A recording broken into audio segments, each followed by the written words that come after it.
Hello friends, do not disturb channel पर आपका स्वागत है। कल्पना करो कि आप एक रहस्यमयी भूमिगत बंकर में जागते हो, बिना यह जाने कि आप वहां कैसे पहुंचे, और आपको बताया जाता है कि बाहर की दुनिया अब सुरक्षित नहीं है। एक महिला को यह फैसला करना है कि असली खतरा बाहर है या वहीं उसके पास। आज हम 2016 की ड्रामा और मिस्ट्री फिल्म 10 क्लोवरफील्ड लेन की कहानी बताएंगे। उम्मीद है कि आपको यह पसंद आएगी। फिल्म की शुरुआत होती है मिशेल से, जो अपने मंगेतर के साथ गर्मा गर्म बहस के बाद उसे छोड़ने का फैसला करती है। वह अपनी सगाई की अंगूठी और अपार्टमेंट की चाबियां टेबल पर रखकर निकल जाती है। वह काउंसाइड के रास्तों से ड्राइव करती है और देखती है कि एक कार उसे काफी देर से पीछा कर रही है। ड्राइव के दौरान उसका मंगेतर उसे फोन करके वापस आने के लिए मनाने की कोशिश करता है, लेकिन वह बात करने से मना कर देती है। रेडियो पर एक न्यूज रिपोर्ट सुनते समय, जिसमें बड़े पैमाने पर बिजली गुल होने की बात की जा रही होती है, उसका ध्यान भटकता है और उसकी कार कई बार पलट जाती। दुर्घटना के बाद मिशेल बेहोश हो जाती है। मिशेल होश में आती है और खुद को एक कंक्रीट के कमरे में पाती है, जहां उसके हाथ में एक आईवी ड्रीप लगी होती है और उसका पैर धातु की जंजीरों से बंधा होता है। उसके सामान का ढेर एक कोने में होता है। आईवी स्टैंड का इस्तेमाल करते हुए वह अपने फोन तक पहुंचती है, लेकिन कोई सिग्नल नहीं होता। कुछ समय बाद एक बड़ा आदमी आता है और उसके सामने खाने की ट्रे रख देता है। वह उससे छोड़ने की गुहार लगाती है, लेकिन वह आदमी, जिसका नाम हावर्ड है, उसे बताता है कि उसने उसकी जान बचाई है और उसकी बेड़ियां खोलने की चाबी देकर चला जाता है। मिशेल खुद को आजाद करती है, एक बैसाखी को नुकीला करती है और खुद को बचाने की तैयारी करती है। वह वेंटिलेशन डक्ट में आग लगा देती है ताकि आग का अलार्म बज जाए। जब हावर्ड दौड़ता हुआ आता है तो वह उसे कुछ इंजेक्शन देकर फिर से बेहोश कर देता है। जागने के बाद हावर्ड उसे बताता है कि सतह पर एक विनाशकारी हमला हुआ है और बाहर की हवा दूषित हो चुकी है। उसने उसे बचाया और अपने फार्म के नीचे बने इस बंकर में लाया। हावर्ड जोर देता है कि कम से कम 1 साल तक बाहर की हवा सांस लेने योग्य नहीं होगी, और हो सकता है कि उससे भी ज्यादा। इस पर निर्भर करता है कि हमला किस तरह का था। वह यह भी सुझाव देता है कि शायद यह हमला एलियंस द्वारा किया गया हो। मिशेल अपने परिवार से संपर्क करना चाहती है, लेकिन उसे बताया जाता है कि बाहर हर कोई मर चुका है। मिशेल इस जानकारी को समझने की कोशिश कर ही रही होती है कि तभी दूसरे कमरे से एक आवाज आती है। हावर्ड गुस्से में उसे याद दिलाता है कि उसे उसकी मदद के लिए आभारी होना चाहिए, फिर अपना परिचय देता है। अगले दिन मिशेल एक आवाज से जागती है और बंकर में खोजबीन करती है, जहां उसकी मुलाकात एमेट से होती है, जो बंकर का दूसरा निवासी है। एमेट हावर्ड की बातों की पुष्टि करता है और बताता है कि उसने आसमान में कुछ देखा था और बंकर में भागकर आया था। हावर्ड मिशेल को बंकर का दौरा कराता है, जिसमें एक साझा क्षेत्र, रसोई और फिल्में देखने के लिए टीवी भी है। हावर्ड समझाता है कि पानी सीमित है और संसाधनों का ध्यान रखना जरूरी है। मिशेल कुछ महिलाओं की पत्रिकाएं देखती है, जो हावर्ड के मुताबिक मेगन नाम की किसी महिला की हैं, जो अब उनके साथ नहीं है।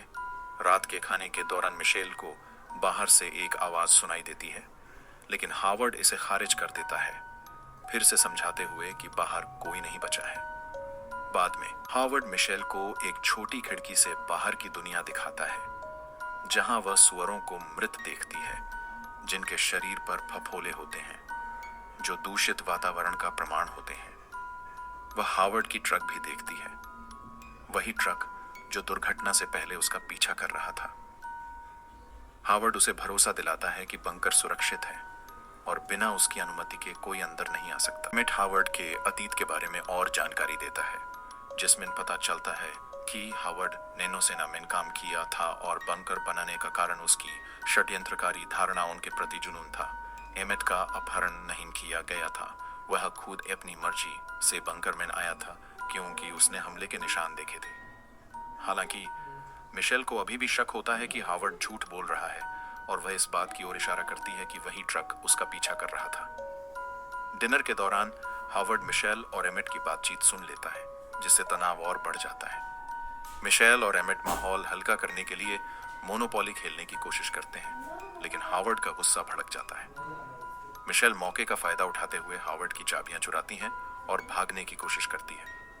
हावर्ड उसकी हरकतों पर ध्यान देता है, लेकिन इससे पहले कि वह उसे रोक सके, एक तेज आवाज उसका ध्यान भटका देती है।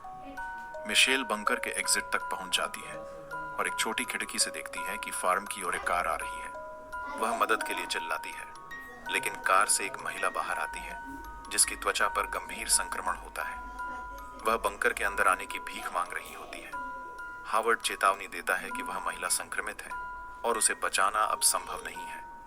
मिशेल अनमने मन से बंकर में वापस चली जाती है और उसे आखिरकार एहसास होता है कि शायद हावर्ड बाहर की दुनिया के खतरों के बारे में सच कह रहा था। बाद में हावर्ड स्वीकार करता है कि उसने मिशेल की कार दुर्घटना करवाई थी, लेकिन यह महज एक दुर्घटना थी जिसने उसकी जान बचाई। वह उसे कपड़े देता है और जोर देता है कि उसे नहाना चाहिए क्योंकि वह दूषित दरवाजे के पास गई थी। हावर्ड अपने जीवन के बारे में कहानियां साझा करता है, खासकर अपनी बेटी मेगन के बारे में, जो एक कलाकार बनना चाहती थी। वह मिशेल को एक युवा लड़की की तस्वीर दिखाता है और बताता है कि उसकी पूर्व पत्नी मेगन को शिकागो ले गई और उसे उसके खिलाफ कर दिया। समय के साथ मिशेल, एमेट और हावर्ड एक रूटीन में ढल जाते हैं, साथ में भोजन करते हैं और खेल खेलते हैं। बंकर में जीवन के साथ तालमेल बिठाने की कोशिश करते हैं, लेकिन मिशेल को हावर्ड पर अभी भी शक रहता है।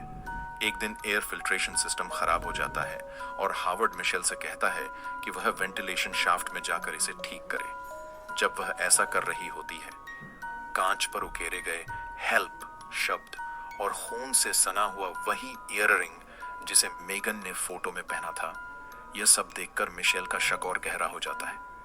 मिशेल अपनी खोज को एमेट के साथ साझा करती है, जो यह महसूस करता है कि फोटो में दिखाई गई लड़की मेगन नहीं बल्कि ब्रिटनी है, एक स्थानीय लड़की थी और कई साल पहले गायब हो गई। दोनों को एहसास होता है कि वे खतरे में हैं और वे भागने की योजना बनाने लगते हैं। मिशेल शॉवर कर्टन से एक अस्थायी बायोहैजर्ड सूट बनाना शुरू करती है, जबकि एमेट एक घरेलू गैस मास्क तैयार करता है। उनकी योजना यह है कि वे हावर्ड की बंदूक लेकर उसे काबू में करेंगे और बाहर निकल जाएंगे। एक दिन जब वे शराड्स खेल रहे होते हैं, हावर्ड को शक हो जाता है कि कुछ गड़बड़ है। कुछ दिनों बाद वह उनका सामना करता है और यह खुलासा करता है कि उसे उनके छुपाए हुए औजार मिल गए हैं। एक डरावने पल में वह उन औजारों को हाइड्रोक्लोरिक एसिड में घोल देता है, यह चेतावनी देते हुए कि उसे पता है कि वे उसके खिलाफ साजिश कर रहे हैं। जब एमेट इस योजना की जिम्मेदारी अपने ऊपर ले लेता तो हावर्ड उसे ठंडे तरीके से गोली मार देता है, जिससे मिशेल स्तब्ध हो जाती है। हावर्ड मिशेल को सांत्वना देने की कोशिश करता है और वादा करता है कि वह उसके साथ सुरक्षित रहेगी। वह बात करता है कि कैसे वे बंकर में एक खुशहाल जीवन बिता सकते हैं, लेकिन मिशेल को भागने का पक्का इरादा होता है। एमेट की मौत के गम में डूबी मिशेल अपने बायोहैजर्ड सूट पर काम करती रहती है। एक रात हावर्ड उस सूट को उसके सामान के बीच छिपा हुआ देख लेता है और एक भिड़ंत शुरू हो जाती है। एक हताश प्रयास में मिशेल एसिड से भरे बैरल को गिरा देती है, जिससे आग लग जाती है। हावर्ड उसे रोकने की कोशिश करता है, लेकिन वह गंभीर रूप से घायल हो जाता है। आग तेजी से बंकर को अपनी चपेट में ले लेती है और मिशेल किसी तरह वहां से भाग निकलती है। वेंटिलेशन शाफ्ट से रेंगते हुए वह हावर्ड की चाकू से हमले से बचती है और अंततः एयर फिल्ट्रेशन रूम तक पहुंचती है। वहां वह अपने बायोहैजर्ड सूट को पहन लेती है और लिक्विड नाइट्रोजन के कैन का उपयोग करके बाहरी दरवाजे का ताला जमाकर तोड़ देती है और आखिरकार बाहर निकल जाती है। बाहर आते ही मिशेल एक कार की ओर बढ़ती है, लेकिन इस प्रक्रिया में उसका सूट फट जाता है। घबराहट में वह डक्ट टेप से सूट के फटे हिस्से को सील कर लेती है। जैसे ही वह आराम महसूस करती है, उसे आकाशमैन पक्षी उड़ते हुए दिखाई देते हैं और उसे एहसास होता है कि हवा जहरीली नहीं है। वह अपना गैस मास्क हटा देती है, लेकिन उसकी राहत ज्यादा देर तक नहीं टिकती। उसे दूर एक एलियन स्पेसशिप दिखाई देता है। जैसे ही बंकर में विस्फोट होता है, वह एलियन जहाज उस आवाज की ओर आकर्षित हो जाता है।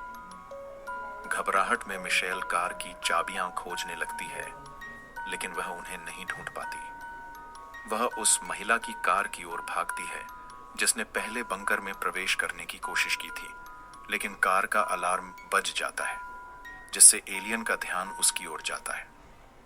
मिशेल पास के एक शेड में छिप जाती है जहां उसे संक्रमित महिला का शव और उसकी चाबियां मिलती हैं। एलियन जीव शेड की जांच करने लगता है और दरवाजे से जबरदस्ती घुसने की कोशिश करता है, लेकिन मिशेल इस मौके का फायदा उठाकर हावर्ड के घर की ओर दौड़ पड़ती है।